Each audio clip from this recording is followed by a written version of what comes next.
ညတော့မှာ video class တွေရှိတယ်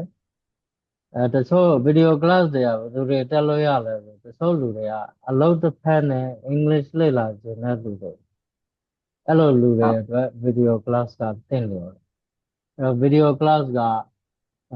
အချိန်ပုံတွေသတ်မှတ်ထားတာမရှိဘူးတရက်မှာ24နာရီအချိန်ရှိတယ်အဲ့ဒီ24နာရီမှာကြိုက်တဲ့အချိန်ကိုယ့်ရဲ့အားတဲ့အချိန်မှာအဲ့ဒီ lessons လေးတွေကိုလုပ်ပြီးတော့ဆရာကိုပို့ရတယ်lessons ကဘယ်လိုလုပ်ရလဲဆိုတော့ lesson တစ်ခုချင်းစီကိုဆရာကိုယ်တိုင်အသေးစိတ်ဗီဒီယိုနဲ့ရှင်းပြထားတယ်အဲ့ဒီရှင်းပြထားတော့သေချာလေးနားလည်အောင်နားထောင်မယ်ဒီမှာတစ်ခေါက်နားမလည်နှစ်ခေါက်နားထောင်ရနှစ်ခေါက်နားမလည်သုံးခေါက်နားမလည်မချင်းပြီးအဲ့ဒီအောင်နားထောင်ပြီးတော့နောက်ဆုံးနားလည်သွားပြီဆိုလို့ရှိရင်အဲဒီသူ့ရဲ့နောက်ဆုံးမှာ lessons လေးတွေပေးထားတယ်အဲ့ဒီပေးထားတဲ့ lessons လေးတွေကိုကိုကအရင်ဆုံးစာအုပ်ထဲမှာရေးချရေးပြီးပြီဆိုအဲ့ဒီရေးထားတဲ့ဟာကိုကြောက်အတန်နဲ့ပို့ရတယ် Messenger ထဲမှာအတန်နဲ့ကိုရေးထားတဲ့ lesson တွေပို့ရတယ်တရက်ကိုတစ်ခုပုံမှန်ပို့ရတယ်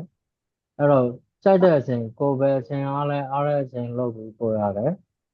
အဲ့တော့အဲ့ပို့ထားတဲ့ lesson ကိုဆရာကနေပြီးအသေးစိတ်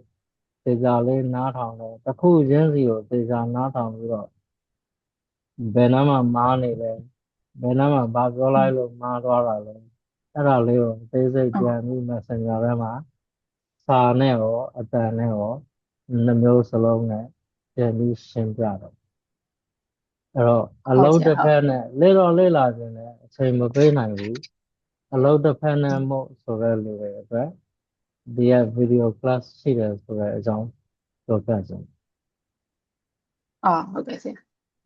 အဲ့ဒီလိုပေါ့ video class တက်ချင်တဲ့လူတွေရှိလို့ရှိရင်ဆရာနဲ့ဆက်သွယ်ပြီးတက်လို့ရတယ်နော်ဟုတ်ကဲ့ဆရာဟုတ်ကဲ့ဆရာနဲ့ဆက်သွယ်ဖို့အတွက်ဘယ်လိုဆက်သွယ်ရမလဲဆိုရင် link မှာသို့မဟုတ်ဒီ video မှာလိပ်စာတွေပါတယ် detail ပေးထားတယ်အဲ့ဒီဟာတွေကနေပြီးတော့ဆက်သွယ်လို့ရတယ်ဟုတ်ကဲ့ဆရာဟုတ်ကဲ့ဆရာ Okay, that's all for today. See you tomorrow. Good dreams. Yeah see you tomorrow